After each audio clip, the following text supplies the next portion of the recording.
السلام علیکم ورحمۃ اللہ وبرکاتہ۔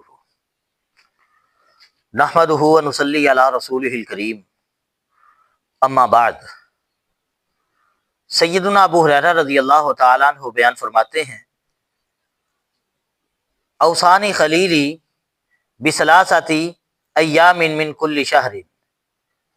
میرے خلیل یعنی نبی صلی اللہ علیہ وسلم نے مجھے وصیت کی کہ میں ہر مہینے 3 روزے رکھوں، یعنی کہ ایام بیض اسلامی مہینے کی 13، 14 اور 15 تاریخ کا روزہ رکھوں، ورکعتی الضحیٰ، اور چاشت کی 2 رکعتیں پڑھتا رہوں، ان اوتر قبل ان ارقد، اور سونے سے پہلے وتر پڑھ لیا کروں۔ وتر کی نماز رات کے آخری حصے میں پڑھنا یہ افضل عمل ہے، لیکن جسے یہ ڈر ہو کہ میں اٹھ نہیں سکوں گا، میری آنکھ نہیں کھلے گی،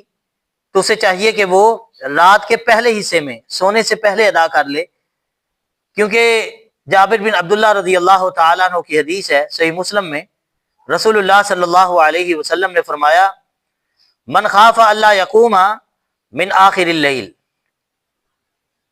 جس شخص کو یہ ڈر ہو کہ میں رات کے آخری حصے میں نہیں اٹھ سکتا، فلیوتر اولہ، تو وہ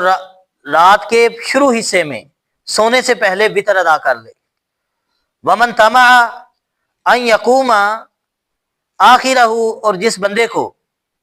قوی امید ہو کہ میں رات کے آخر میں اٹھ جاؤں گا، فلیوتر آخرہ، تو اسے چاہیے کہ وہ رات کے آخری حصے میں ہی وتر پڑھے۔ فإن صلاۃ آخر اللیل مشہودۃ، اس لیے کہ بے شک رات کے جو آخری حصے کی نماز ہے اس میں فرشتے حاضر ہوتے ہیں، وذالک افضل، اور یہ افضل عمل ہے۔